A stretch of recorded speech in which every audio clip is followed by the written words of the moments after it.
We started recording in a mobile truck in the south of France at a chateau, and those sessions produced some things, but certainly not the Reflex. From there we decided we weren't quite happy with it, but there was a tendency to want to be somewhere where it was warmer than England, and it was also too chaotic for us to be in England at that time.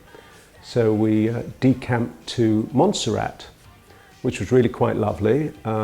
Giant iguanas.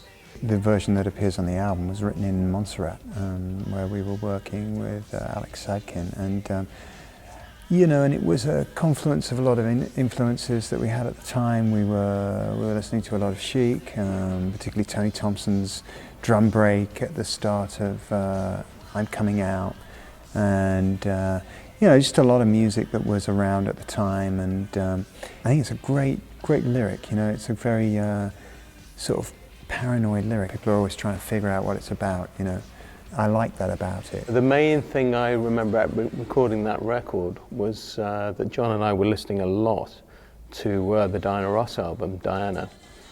And there are a great couple of grooves on that record. One was I'm Coming Out, and the other one was Upside Down.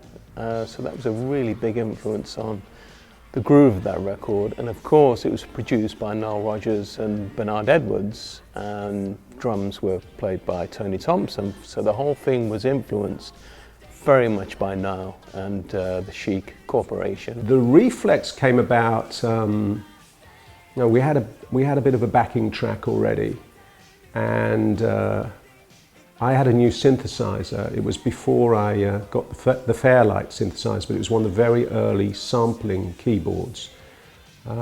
And so it had real string sounds in it, which was a complete novelty to me because I just had string synthesizers before.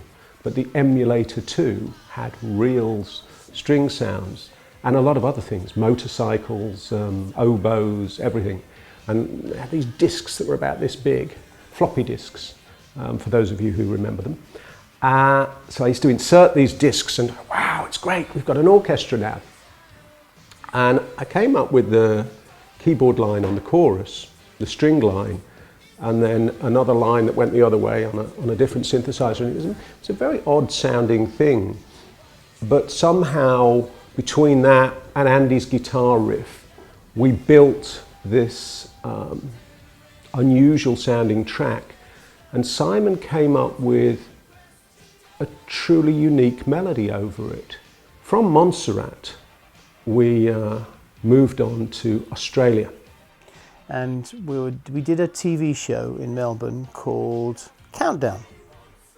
Countdown is hosted by a wonderful Australian, an Australian institution by the name of Molly Meldrum.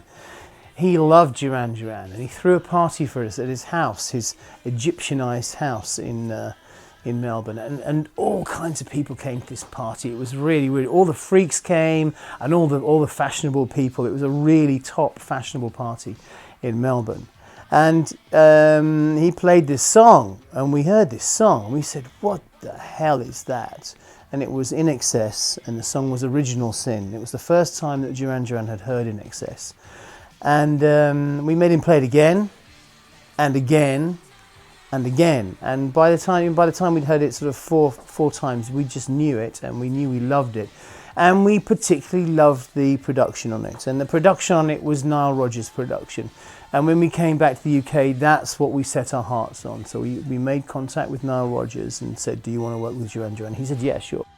And we sent him the Reflex. And as I'd just got my emulator sampler and I'd just taken delivery of the Fairlight monster keyboard in Australia, where it was manufactured, Nile had just got a sampler too.